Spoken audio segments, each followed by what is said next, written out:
kali ini kita akan belajar yaitu pelajaran sejarah Indonesia. Di mana sebelum kita belajar sejarah Indonesia, yang paling terpenting adalah kalian harus menjaga kesehatan. Kemudian yang kedua adalah motivasi dalam belajar. Karena akhir-akhir ini menurut survei menyatakan kalau kita itu sangat rendah literasi. Jadi literasi yang dimaksud di sini adalah membaca. Silakan kalian baca buku-buku yang berhubungan dengan sejarah atau apapun itu, karena buku adalah jendela dunia. Oke, untuk memulai pembelajaran kali ini saya akan absen terlebih dahulu. Kelas 11 IPS 1. Aan Adriana ada? Aldi? Alfian? Hadir. Kemudian Amanda? Hadir. Ayu Widya.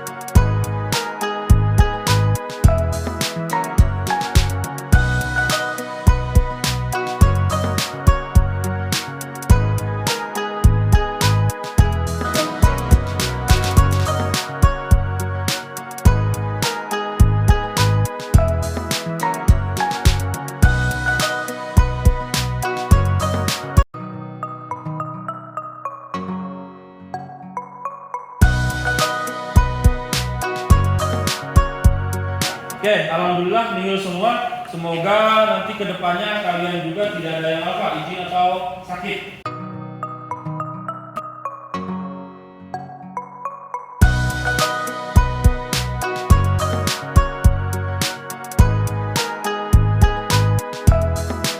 Kita akan masuk ke beberapa pernyataan materi, tapi sebelum itu kita akan berdoa dulu. Ini siapa? Nazmi ya, silakan Nazmi, pimpin doa. Baiklah teman-teman, sebelum mulai belajar, marilah kita berdoa. Berdoa dipersilakan. Kalian berdoa, kalian diberi keberkahan dan keselamatan untuk mencapai tujuan apa yang kalian cita-citakan. Dan selanjutnya kita akan sama-sama belajar di sini mengenai judulnya adalah pendudukan Jepang di Indonesia. Silakan kalian perhatikan di sana. Ada judulnya adalah pendudukan Jepang di Indonesia. Kemudian di sini ada beberapa pernyataan mengenai kemudian yang kedua menalar sifat pendudukan Jepang dan respon bangsa Indonesia dan menyajikannya dalam bentuk cerita sejarah. Dengan tujuannya hari ini adalah setelah melakukan pembelajaran melalui model problem based learning, peserta didik diharapkan yang pertama mengidentifikasi latar belakang masuknya Jepang ke Indonesia dengan benar. Yang kedua, menjelaskan organisasi-organisasi bentukan Jepang yang bersifat sosial kemasyarakatan, organisasi semi militer dan organisasi militer bentukan Jepang. Kemudian ketiga, menjelaskan tujuan pemerintahan Jepang membentuk organisasi tersebut. Kemudian yang terakhir,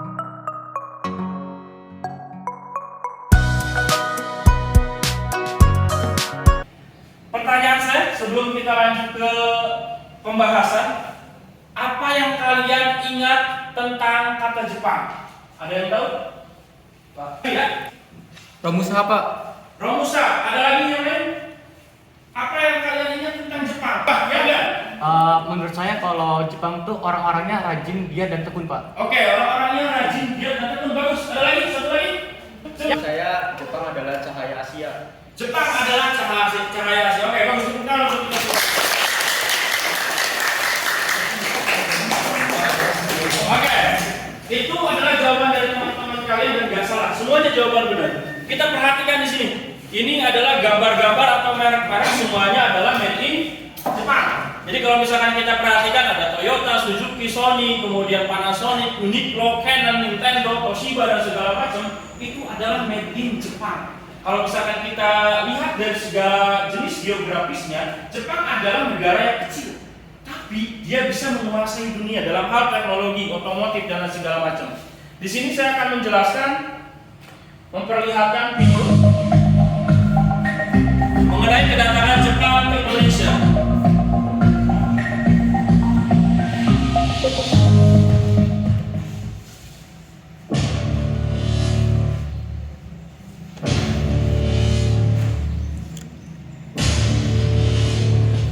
Dari Perang Dunia II ini, Jepang bersama dengan Jerman, bersama dengan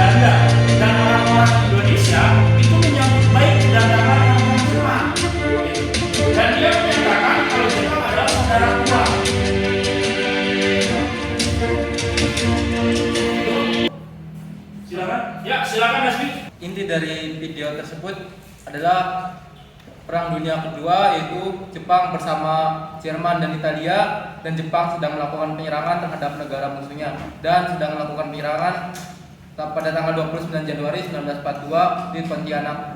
Oke, bagus. Tepuk tangan untuk Naswi.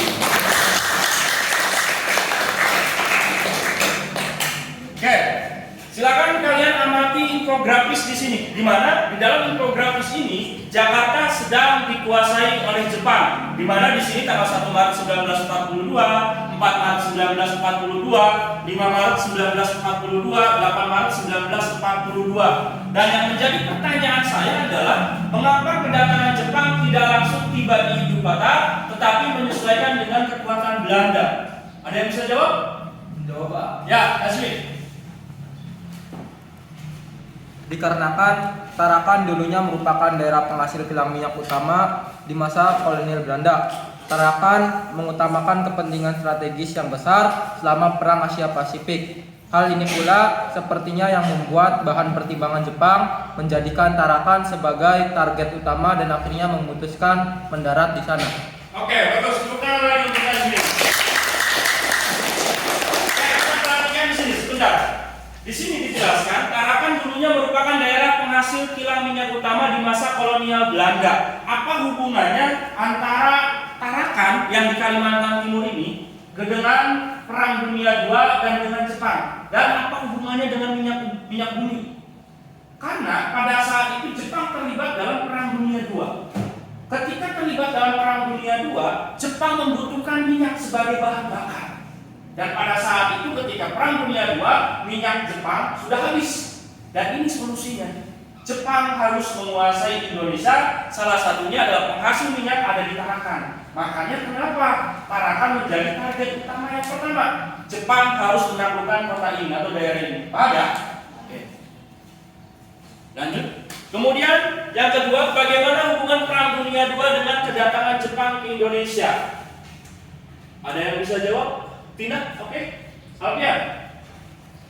Karena jelas Jepang itu memasuki blok Jerman dan Italia, Bang. Ya, kalau misalkan kita perhatikan di sini, bagaimana hubungan Perang Dunia II dengan kedatangan Jepang, ini pasti ada hubungannya. Karena Jepang pada saat itu terlibat dalam Perang Dunia II dan Jepang mempunyai bisa dikatakan temannya yang bernama Jerman dan pada saat itu bersekutu juga dengan Italia.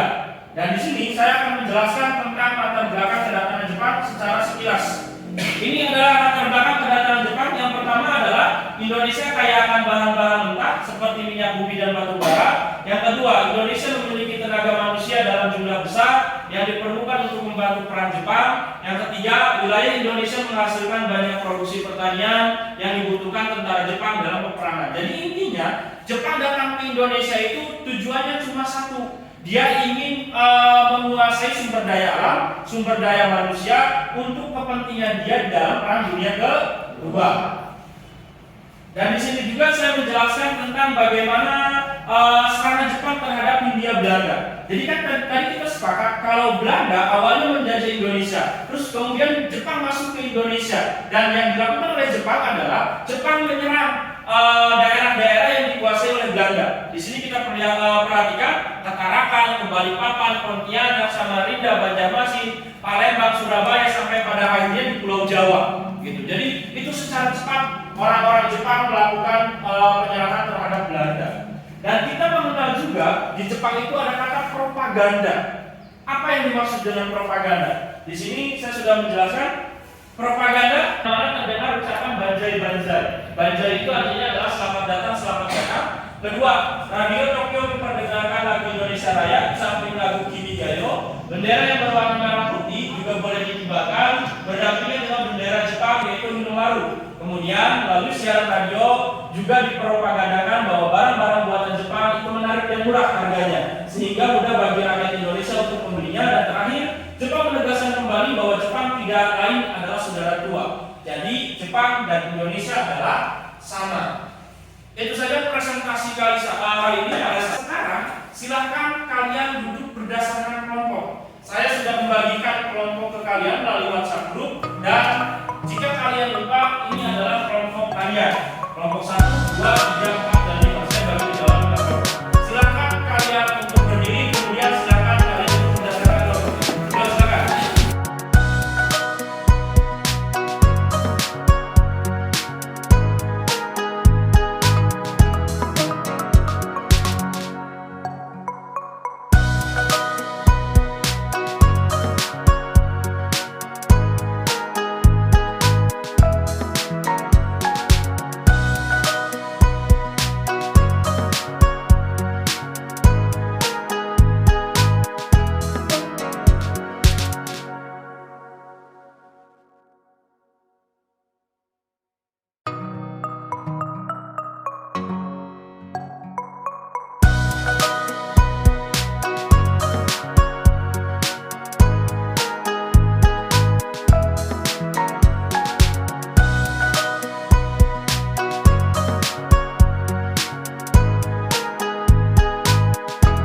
setiap kelompok. Tadi saya sudah menjelaskan, silakan dalam kelompoknya, silakan ditunjuk perwakilan. Ada yang menjadi moderator, kemudian ada yang menjadi notulen, kemudian ada yang melakukan jawaban dari apa yang ditanyakan oleh teman-teman. Paham ya?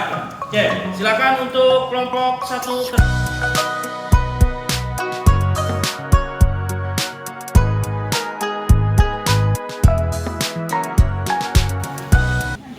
Assalamualaikum warahmatullahi wabarakatuh. Waalaikumsalam warahmatullahi wabarakatuh. Saya perwakilan dari kelompok 1 yang akan mengangkat tema latar belakang pergerakan Jepang, akan sedikit mempresentasikan yaitu pada tanggal 7 Desember 1941 terjadi peristiwa yang besar.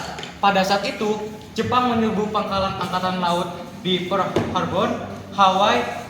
Nah, aksi Jepang ini merupakan sebuah gerakan invasi, aksi militer yang kemudian dengan cepat merambat ke kawasan Asia Tenggara. Lalu, sehingga di Januari-Februari tahun 1942, Jepang menduduki Filipina, Pontianak, Balikpapan, Palembang, Tarakan, Kalimantan Timur, dan Samarinda. Yang mana waktu itu bangsa Belanda masih berada di wilayah Indonesia. Mengapa peristiwa pengepungan Pearl Harbor menjadi pembuka jalan bagi Jepang untuk memasuki negara Asia, termasuk Indonesia? Ya, silakan jawabannya, Pak. Di sini saya akan menjawab pertanyaan yang pertama, yaitu Jepang menyerang pangkalan laut Amerika Serikat pada 7 Desember tahun 1941 di pelabuhan Pearl Harbor. Penyerangan ini bertujuan untuk melumpuhkan kekuatan sekutu Amerika Serikat, Inggris, dan Belanda yang diperkirakan akan menjadi ganjalan bagi ekspansi Jepang di Asia. Serangan tersebut mampu menggelamkan dan merusak 21 kapal armada Amerika Serikat dan menewaskan 2.403 tentara Amerika Serikat. Sementara 1.708 orang mengalami luka-luka. Serangan ini menjadi titik awal menjadi perang di kawasan Asia Pasifik, menjadi salah satu sebab khususnya Perang Dunia Kedua. Lalu pada tanggal 8 Desember 1941, Kongres Amerika Serikat dan Gubernur Jenderal Hindia Belanda pun mengumumkan pernyataan perang terhadap Jepang. Oke, bagus, tepuk tangan jawabannya. Oke, dari jawaban yang dikemukakan oleh kelompok 1, ada yang ditanyakan nggak kira-kira? Ya, kelompok 2 silakan. Kita berdiri dulu. Awalnya kan kita dijajah sama Belanda. Terus yang ingin kami tanyakan, bagaimana proses penyerahan kekuasaan dari Belanda ke Jepang? Ya, bagus pertanyaannya. Silakan untuk kelompok 1 menjawab pertanyaan dari kelompok 2. Siapa yang ingin jawab? Baik, saya jawab pertanyaan dari kelompok 2. Penyerahan kekuasaan kepada Jepang oleh Sekutu dilakukan pada tanggal 8 Maret 1942 melalui sebuah upacara di Kalijati, Subang, Jawa Barat. Gubernur Jenderal Daan Starkenborg dan Jenderal De Porter menjadi wakil Sekutu dalam upacara tersebut. Kemudian Jenderal Hitoshi Imamura menjadi wakil dari Jepang. Dengan berakhirnya upacara penyerahan tersebut, secara otomatis kemudian Indonesia berada di bawah jajahan Jepang. Bisa terbayangkan gimana kondisi masyarakat Indonesia pada waktu itu. Oke, bagus. Tepuk tangan untuk kelompok 1. Jadi pertanyaan dari kelompok 2 adalah Indonesia kan dijajah sama Belanda, kemudian dijajah oleh Jepang, dan proses penyerahannya seperti apa? Proses penyerahannya adalah melalui perjanjian Kalijati yang dilaksanakan di Subang, Jawa Barat. Jadi setelah Belanda menyerah dari gempuran-gempuran Jepang, secara otomatis kekuasaan Belanda yang ada di Indonesia itu diserahkan kepada Jepang. Oke, lanjut sekarang kelompok 2. Silakan untuk membacakan hasil diskusinya. Oke, sebelumnya saya dari kelompok 2 akan mempresentasikan jawaban yang sudah kelompok kami diskusikan. Pertanyaannya yaitu, di mana-mana terdengar ucapan banzai banzai yang artinya selamat datang, selamat datang. Ternyata tentara Jepang pandai merayu. Banyak dari rakyat Indonesia yang terhipnotis rayuan Jepang. Jelaskan bentuk propaganda yang seperti apa yang membuat rakyat Indonesia menyambut baik kedatangan Jepang. Jawabannya yang pertama, di mana-mana terdengar ucapan banzai, selamat datang, selamat datang. Yang kedua, Radio Tokyo memperdengarkan lagu Indonesia Raya di samping lagu Kimi Gayo.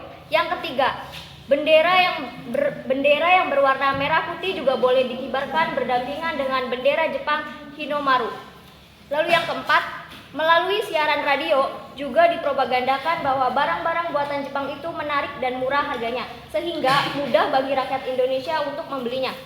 Tadi kan disebutkan pada awalnya rakyat Indonesia menyambut kedatangan Jepang karena propaganda yang dilakukan Jepang. Yang ingin kelompok kami tanyakan, mengapa lagu Indonesia Raya pada awalnya diizinkan untuk dinyanyikan tetapi kemudian dilarang? Oke, pertanyaan yang Jawab dari kelompok 3, Jepang.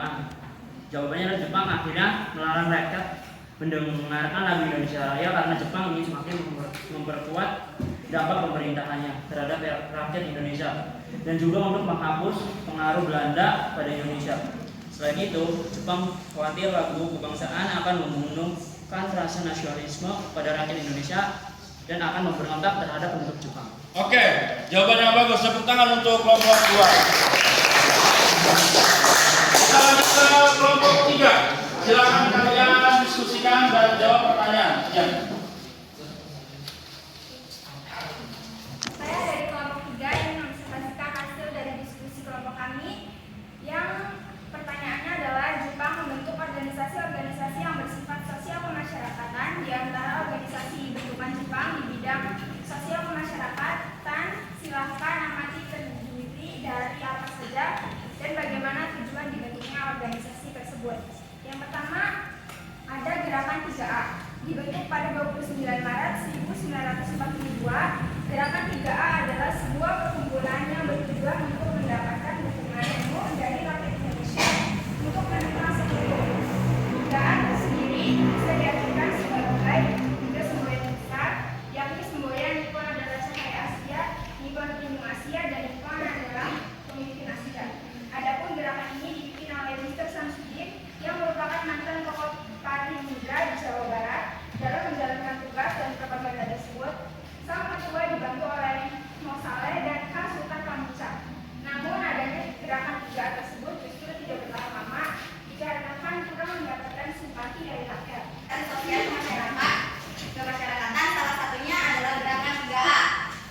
Tapi kenapa tidak bertahan lama dan kemudian dibubarkan? Oke, pertanyaan yang sangat bagus sekali. Pertanyaannya kenapa gerakan 3A dibubarkan dan tidak bertahan lama? Silakan ada yang bisa menjawab kelompok 3? Ya, silakan. Gerakan 3A tidak bertahan lama. Ini karena kan rakyat kurang bersimpati. Gerakan ini selalu menonjol Jepang dan bukan gerakan kebangsaan. Bagi golongan intelektual yang bergerak dalam politik 3A, gerakan ini dianggap kurang menarik karena tidak ada manfaat dalam perjuangan mencapai cita-cita kemerdekaan. Maka pada akhir tahun 1942 gerakan 3A dibubarkan. Oke, bagus. Tepuk tangan untuk kelompok 3. Kemudian kita lanjut ke kelompok 4. Silakan presentasikan jawabannya. Baik, saya dari kelompok 4 akan mempresentasikan hasil diskusi untuk menjawab pertanyaan di LKPD ini. Pertanyaannya adalah, pembentukan organisasi semi militer dianggap akan membuat masyarakat Indonesia lebih disiplin dan kooperatif pada masa pendudukan Jepang. Namun, organisasi ini kemudian membuat rakyat Indonesia berbelok membuat jaringannya sendiri guna mempersiapkan kemerdekaan Indonesia, sehingga Jepang juga membentuk organisasi semi militer. Analisislah organisasi yang terdapat di dalamnya. Jawabannya yaitu Seinendan atau disebut juga Korps Pemuda merupakan suatu organisasi yang terdiri dari anggota pemuda yang memiliki rentang usia dari 14 hingga 22 tahun. Tujuan dari organisasi ini adalah melatih, mendidik, dan membiasakan para pemuda untuk menjaga serta mempertahankan bangsanya. Organisasi ini difungsikan sebagai barisan cadangan yang mengamankan garis belakang. Di awal-awal berdirinya, Seinendan memiliki anggota sebanyak 3.500 dan pemuda tersebut merupakan pendatang dari seluruh wilayah di Jawa. Jumlah ini berkembang menjadi 500.000 orang pada akhir pemerintahan Jepang di Indonesia. Yang kedua yaitu ada Keibodan, organisasi semi militer berbentukan Jepang. Berikutnya adalah Keibodan. Tadi kan disebutkan pada organisasi semi militer Jepang terdiri dari Seinendan, Keibodan dan lain-lain. Yang ingin kami tanyakan, tujuan dari Jepang membentuk Seinendan apa? Oke, tujuan Jepang membentuk Seinendan apa? Silakan kelompok 4. Ada yang bisa menjawab? Silakan. Izin menjawab ya. Seinendan Korps Pemuda adalah organisasi para pemuda yang berusia 14 hingga 22 tahun. Pada awalnya anggota Seinendan 3.500 orang pemuda dari seluruh Jawa. Tujuan dibentuknya Seinendan adalah untuk mendidik dan melatih para pemuda agar dapat menjaga dan mempertahankan tanah airnya dengan kekuatan sendiri. Bagi Jepang, untuk mendapatkan tenaga cadangan guna memperkuat usaha mencapai kemenangan dalam Perang Asia Timur Raya, perlu diadakannya pengerahan kekuatan pemuda. Oleh karena itu, Jepang melatih para pemuda atau para remaja melalui organisasi Seinendan. Dalam hal ini, Seinendan difungsikan sebagai barisan cadangan yang mengamankan garis belakang. Oke, bagus. Tepuk tangan untuk kelompok 4. Kemudian kelompok terakhir, silakan kelompok 5. Saya dari kelompok 5 akan mempresentasikan hasil diskusi dari kelompok kami. Pertanyaannya adalah, Jepang membentuk organisasi yang bersifat militer. Organisasi militer bentukan Jepang nantinya akan menjadi cikal bakal TNI di Indonesia. Silakan analisis organisasi bentukan Jepang ini yang bersifat militer. Jawabannya adalah, organisasi militer Jepang yang pertama adalah Heiho. Heiho adalah pasukan bentukan tentara Jepang yang berkedudukan di Indonesia atas instruksi bagian angkatan darat markas besar umum Kekaisaran Jepang. Pasukan Heiho terdiri dari bangsa Indonesia dan dibentuk pada 2 September 1942. Organisasi militer yang kedua adalah Pembela Tanah Air. Baik, saya dari kelompok 1 ingin bertanya kepada kelompok 5. Mengapa Jepang membentuk pemerintahan militer di 3 kawasan, Sumatera, Jawa, Madura, dan kawasan Indonesia Timur? Izin menjawab dari kelompok 5. Jepang membentuk pemerintahan militer di 3 kawasan Sumatera, Jawa, Madura, dan kawasan Indonesia Timur karena pada pertengahan tahun 1942 muncul keputusan dari markas besar tentara Jepang agar rakyat setempat dilibatkan dalam aktivitas pertahanan dan kemiliteran dengan tujuan membantu melindungi kawasan yang telah diduduki oleh Jepang. Oleh karena itu, pemerintahan Jepang di Indonesia kemudian membentuk pemerintahan militer menjadi 3, yaitu Angkatan Darat di Sumatera, Angkatan Darat di Jawa, dan Madura Angkat Laut di Indonesia bagian timur. Daerah-daerah tersebut juga ditetapkan sebagai pusat pemerintah dan menjadi daerah yang dapat memperkuat wilayah pemerintahan Jepang. Oke, bagus. Tepuk tangan untuk jawaban dari kelompok 5. Ya, kalian sudah mendengarkan dan kalian juga sudah berdiskusi dengan teman-teman kalian mengenai beberapa tema atau beberapa materi dan kalian juga mampu menjawab dengan sangat-sangat baik. Di sini sebelum saya tutup dalam pembelajaran kali ini, ada yang ditanyakan tidak mengenai pembentukan atau pendudukan Jepang di Indonesia? Silakan, apakah ada yang bertanya? Silakan kita. Pak, kalau seperti itu berarti kita merdeka bukan hadiah dari Jepang. Kalau seperti itu bukan hadiah dari Jepang. Silakan, ada yang mau dijawab? Ya, silakan Tina. Jelas bukanlah, orang-orang Inggris sendiri itulah yang berjuang sendiri untuk mencapai kemerdekaan. Oke, bagus. Tepuk tangan untuk. Jadi, dari pertanyaan dan jawaban dari Tina ini, saya akan mengambil kesimpulan bagaimana pendudukan Jepang di Indonesia dan sampai pada akhirnya Indonesia merdeka itu adalah berkat perjuangan dari rakyat-rakyat Indonesia. Jadi tidak ada yang namanya hadiah dari Jepang. Paham sampai sini? Paham ya? Dan berikutnya adalah apa kesimpulan yang kalian dapat dari pembelajaran kali ini? Ada yang mau menyimpulkan? Silakan, Pita. Dari penjelasan tadi, berarti Jepang awalnya datang ke Indonesia cuma janji manis di awal sengsara rakyat Indonesia. Terdapat propaganda yang dilakukan Jepang dan itu berhasil. Sampai pada akhirnya Jepang membentuk organisasi yang bersifat sosial kemasyarakatan, semi militer dan militer. Itu paling. Oke, bagus. Itu adalah kesimpulan untuk pembelajaran kali ini. Nah, minggu depan kita akan kembali lagi dan di sini saya sudah membuat barcode di mana ada penugasan yang akan saya berikan ke kalian. Nanti silakan kalian pindai barcode ini, di mana setelah kalian pindai atau kalian scan, itu nanti akan ada tugas. Dan tugasnya nanti saya akan tanyakan di pertemuan berikutnya dan kalian harus kerjakan di rumah. Paham sampai sini? Paham ya? Itu saja untuk pembelajaran kali ini. Semoga bermanfaat. Terima kasih waktunya. Assalamualaikum warahmatullahi wabarakatuh.